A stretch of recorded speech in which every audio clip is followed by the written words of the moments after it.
Hello there, my name's John Williams and I'm a professor at MIT, and I do research in information technology and also in cybersecurity.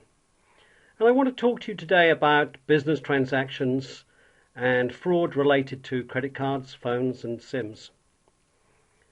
And this really was instigated by a report in the newspapers recently that NSA and GCHQ had stolen the keys to SIM cards that Gemalto and other producers were making. So that's these SIM cards that are embedded in credit cards, but are also used in phones. And I wanted to bring those two things together. And I suspect that most of you have heard about the 40 million credit cards that were stolen from Target.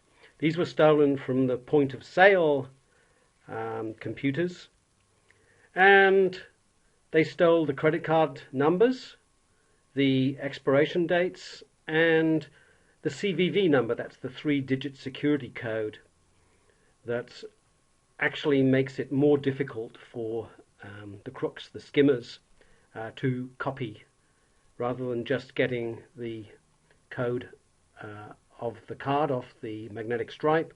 They have to, by hand, copy that 3-digit, or sometimes it's a 4-digit code. But that's a lot of credit cards to be lost. The credit card identifies you to the merchant and to the merchant's bank that you have the money to pay for the product that you're purchasing. So if your card is stolen, basically the crook is impersonating you. It's identity theft, and they can make fraudulent transactions.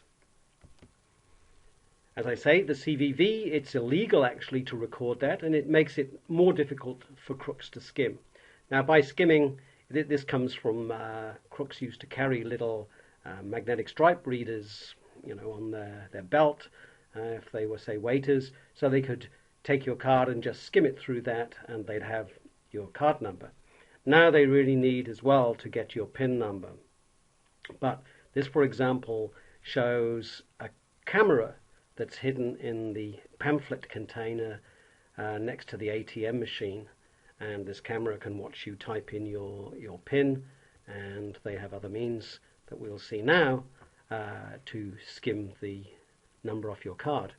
So on the left here we've got an ATM machine. It happens to be a Bank of America one, and it's a perfectly good ATM machine. On the right is one that's been doctored, and the crooks have put in a couple of things, and I don't know whether you can spot them, but up here in the top left is a tiny camera, and also they've put a card reader that sits over the ATM's reader, and along with the ATM, it reads your card number. Here's another one where the crooks lay over the top of the keyboard their own very, very thin set of keys, and there's a little chip in there that records what keys you pressed. So they get both the card number and they can get your PIN as you type it in. Here's one at the gas pumps. This is an application of 3D printing. The crooks take full advantage of the 3D printing technology that's easy to get these days, and they print a false card reader on top of the normal card reader. So, as you slide your card in, there are two card readers reading, both the legitimate one and the crooks. And once they've read your cards, they can produce false cards quite easily by buying blanks and just running them through. Now, how does Visa and MasterCard protect against fraud?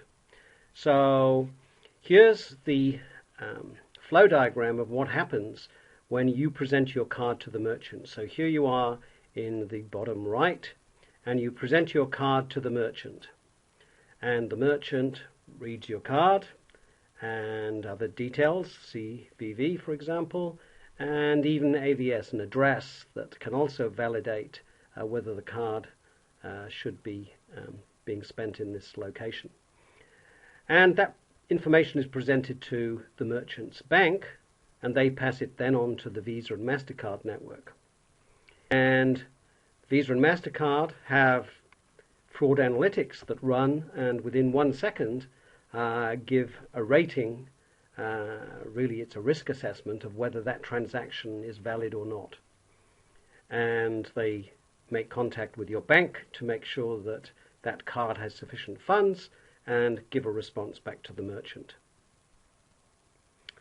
And there's a similar clearing and settlement process, and this is the expertise actually of Visa and MasterCard, is in these transaction processes. They run a fraud analytics center called the Visa DPS data center. It's a massive center, and it has around 23 billion transactions per year that it processes, almost $1 trillion in annual payment volume at a rate of roughly 8,000 transactions per second. It has its own generator and can withstand tornadoes and high winds. Now, the SIM cards that you see in credit cards, are also used in phones. And so the phone can be used to replace the credit card. There's no reason why you need to carry the credit card. You can actually carry all your credit cards in your phone. Now, it relies on identifying the phone, and that is done by the SIM card. So the SIM card is a critical component in identification. So let's take a quick look at what the SIM card has. So the SIM card has certain protected areas that are supposed to be impossible for anyone outside to read. So the normal I/O channels don't act on this protected data. And the SIM card has an international mobile subscriber identity. So this identifies the phone to the network. It's got security authentication and ciphering information. So it's got keys that are used to encrypt the data sent from your phone. So your phone call, suppose your GSM, is encrypted using certain stream ciphering algorithms, and the keys to those algorithms are stored on your SIM card. And that's why it's so serious if the GCHQ and the NSA stole those keys. It means basically they can, one, read what's being transmitted from your phone, and two, they can possibly they could steal your identity and impersonate you.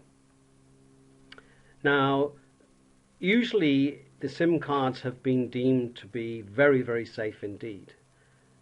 But recently,